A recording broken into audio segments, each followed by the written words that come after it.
आज 5 सीटों के लिए मोहताज हो जाएंगे। 42 सीटों में 18 सीटें बंगाल से जीत के लाए थे, 2 सीट को तरस जाएंगे। आज कर्नाटक की जो स्थिति है, सारी की सारी सीटें इनकी झोली में थी। महाराष्ट्र जो उत्तर प्रदेश के बाद सबसे बड़ा राज्य है, 48 में 42 सीटें इनके पास थीं। इन 4 राज्यों में अकेले 80 से 90 सीटों के घाटे में भारतीय जनता पार्टी अभी है। अब आप कहिएगा बढ़ेगी तो कहाँ बढ़ेगी? गुजरात में, वहाँ तो 26 में 26 इनकी पहले भी थी। कहाँ बढ़ेगी? राजस्थान में, वहाँ 25 में 25 इनकी पहले से थी। कहाँ मध्य प्रदेश में बढ़ेगी, जहाँ 29 में 28 इनकी पहले से थी। कहाँ बढ़ेंगे? उत्तराखंड में 5 की 5 थी, दिल्ली में 7 की 7 थी, हरियाणा में सब ऐसे। इस समय उत्तर प्रदेश में पार्लियामेंट की उन सीटों की चुनाव हो रही है और उस विधानसभा की सीटों की चुनाव हो रही है जहां कहीं ज़बरदस्ती न्यायालय द्वारा सीट को खाली कराया गया है तो कहीं मृत्यु हो जाने के बाद। उत्तर प्रदेश में ख़ास चुनाव मैनपुरी का है, जहां के सांसद समाजवादी पार्टी के राष्ट्रीय अध्यक्ष और संस्थापक मुलायम सिंह यादव वहां से सांसद थे। वहीं दूसरी तरफ समाजवादी पार्टी के कद्दार नेता आजम खान थे, जहां उनकी सदस्यता को समाप्त करा दिया गया है कोर्ट के माननीय न्यायालय के आदेश के। वहाँ भी एक उपचुनाव हो रहा है। तरह तरह के लोगों के अंदर यहाँ से संदेश जाएगा। इस संदेश को जानने के लिए ऐसे लोगों से मुलाकात किया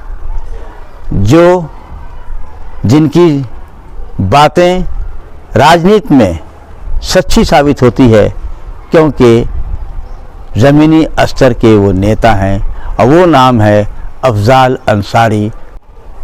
सांसद अफजाल अंसारी एक ऐसे सांसद हैं जिन्हें पार्लियामेंट में होना चाहिए, क्योंकि पार्लियामेंट की हर गतिविधि को इस ढंग से पढ़ते हैं जिसकी दूसरा कोई सांसद उस ढंग से नहीं पढ़ता है। यही वजह है कि अफजाल अंसारी ने भारतीय जनता पार्टी के बहुत मशहूर और आदरणीय मुख्य प्रधानमंत्री के ख़ास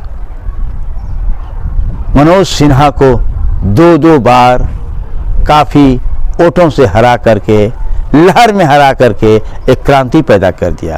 और इसका नतीजा है कि अफजाल अंसारी के ऊपर ईडी और तरह तरह के हमेशा हमले हो रहे हैं, लेकिन अफजाल अंसारी ऐसा एक शख्स है किस तरह से इसका मुकाबला कर रहा है।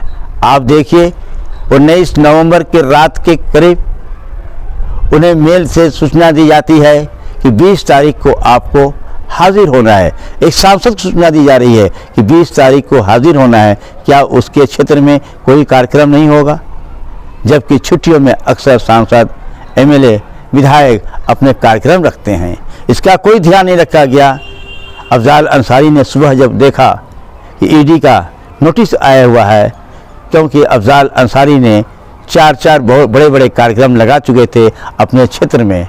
पहले उन्होंने कह दिया कि मैं नहीं आ पाऊँगा, लेकिन फिर सोचा उन्होंने अफजाल अंसारी ने, अगर मैं नहीं जाता हूँ, ईडी के सामने मुकाबला नहीं करूँगा तो यही कहा जाए कि अफजाल अंसारी भगौड़ा है, भाग रहा है। लेकिन शेर दिल रखते हुए उन्हें अपने क्षेत्र के कार्यक्रम को तब्दील कर दिया, मुलतवी कर दिया और ईडी के यहाँ मेल करते हैं कि मैं आ रहा हूँ। आखिर भागते प्रारते अफजाल अंसारी 3 बजे तक इलाहाबाद पहुँच गए और ईडी दफ्तर ने पूछताछ शुरू कर दिया।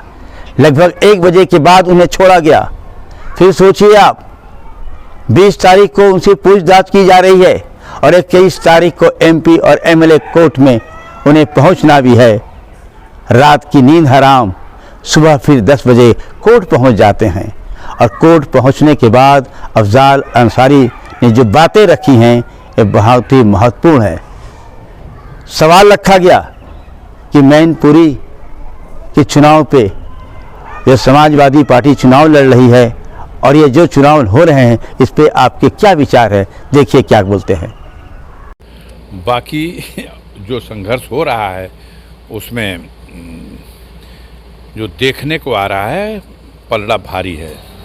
किसका? डिम्पल यादव का। अच्छा।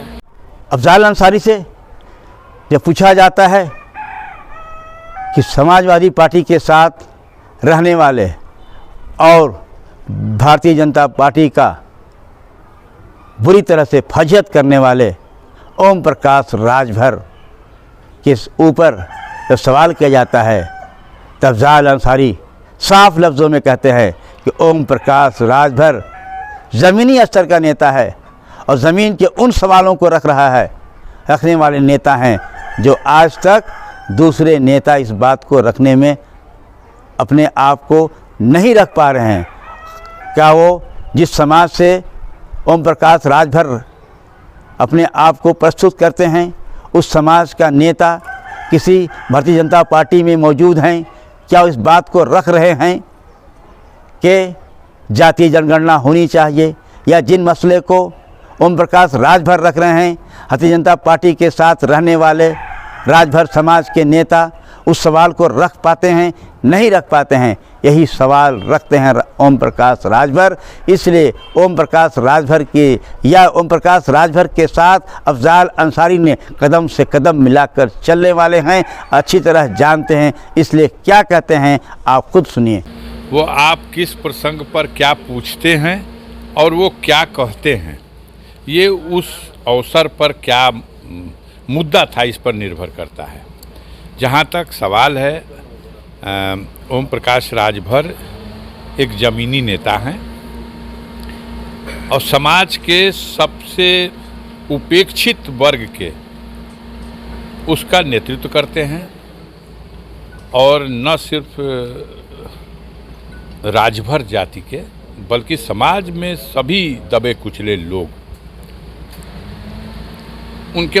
उनसे प्रभावित हैं, उनके विचार से प्रभावित हैं। बाकी अपना वो एक राजनीतिक दल बनाए हुए हैं और उसके आधार पर अपने पार्टी के और अपने समाज के हित को दृष्टि में रखकर क्या फैसला लेते हैं उस पर किसी को कोई टिप्पणी करने का अधिकार नहीं है। एक समय था जब कौमी एकता दल के और भारतीय समाज पार्टी के बीच में ही समझौता हुआ था। यहाँ हम लोग चुनाव लड़े थे, 2 सीटें जीते भी थे, पार्लियामेंट का भी लड़े थे, विधानसभा का भी चुनाव लड़े थे। फिर आगे अभी ओम प्रकाश राजभर जी 24 में क्या फैसला लेंगे इसमें अभी कुछ कहना बहुत जल्दबाजी हो जाएगी। अफजाल अंसारी का एक अलग विचार और अलग गुणागणित है जो बाद में लोगों को समझ में आता है। भारत के मौजूदा, इसे भोपू मीडिया कहा जाता है, इसे गोदी मीडिया कहा जाता है, जिसे हिंदू मुसलमान गाय की गोश्त, नमाज, निकाब से बहस करने के अलावा, पाकिस्तान के अलावा ज़मीन की वो महंगाई, रोज़गारों की बेरोज़गारी, पेट्रोल और डीजल की बढ़ोतरी, किस तरह से हत्याएं हो रही हैं, बलात्कारियों को किस तरह से उसे मुबारकबाद और फूल का माला दिया जा रहा है, इस पे चर्चा नहीं की जाती है। इसी बात को रखते हुए जब पूछा जाता है अफजाल अंसारी से कि आप बताएं कि एक तरफ तो कहा जा रहा है कि भारतीय जनता पार्टी की लहर है, इसी लहर को बताते हुए अफजाल अंसारी साफ लफ्ज़ों में कहते हैं कि लहर तो गाज़ीपुर में भी थी, लेकिन यहाँ लहर क्यों समाप्त हो गई। वो सवाल खड़ा करते हैं कि लहर क्या गुजरात में 26 पार्लियामेंट के अलावा 30 पार्लियामेंट बन जाएगा? नहीं, 26 सीट थी, उसमें क्या वहाँ पे पूरी सीट तो लेगी ही। कि उनका कहना है कि राजस्थान में 25 में 25 भारतीय जनता पार्टी थी, क्या इससे भी अधिक सीट ले लेगी? मध्य प्रदेश में 29 में 28 सीट थी, उनका कहना है क्या इससे भी अधिक सीट ले लेगी? उनका कहना उत्तराखंड में 5 में 5 बीजेपी थी, क्या इससे भी अधिक सीट ले लेगी? उनका कहना है कि दिल्ली में 7 सीट थी, क्या इससे भी अधिक सीट ले लेगी? लेकिन उनका जब कहना है कि जब बंगाल, बिहार, पश्चिम बंगाल और अन्य दूसरे राज्य जो इनके भारतीय जनता पार्टी के हाथ से निकलने वाले हैं, जहां पे 80 से 90 सीटों का नुकसान हो रहा है, उसका बीजेपी कैसे पूरा करेगी? अब उनके ज़बानी बात सुने। देखिए, हम बता दें, भारतीय जनता पार्टी की हवा निकल चुकी है पूरे देश में, उत्तर प्रदेश को छोड़कर। अकेले 4 राज्यों को मैं बता सकता हूं जहां कम से कम 80-90 सीट इनको घाटा होगा। कर्नाटक, महाराष्ट्र, बिहार और बंगाल। 40 सीटों में 39 सीट बिहार से जीत के आए थे, आज 5 सीटों के लिए मोहताज हो जाएंगे। 42 सीटों में 18 सीटें बंगाल से जीत के लाए थे, 2 सीट को तरस जाएंगे। आज कर्नाटक की जो स्थिति है, सारी की सारी सीटें इनकी झोली में थी। महाराष्ट्र जो उत्तर प्रदेश के बाद सबसे बड़ा राज्य है, 48 में 42 सीटें इनके पास थीं। इन 4 राज्यों में अकेले 80 से 90 सीटों के घाटे में भारतीय जनता पार्टी अभी है। अब आप कहिएगा बढ़ेगी, तो कहाँ बढ़ेगी? गुजरात में, वहाँ तो 26 में 26 इनकी पहले भी थी। कहाँ बढ़ेगी? राजस्थान में, वहाँ 25 में 25 इनकी पहले से थी। कहाँ मध्य प्रदेश में बढ़ेगी, जहाँ 29 में 28 इनकी पहले से थी।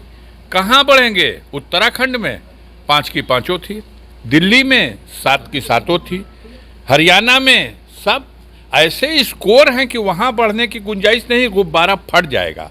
इन सभी राज्यों में उनको पहले की तुलना में घाटा है, नुकसान है।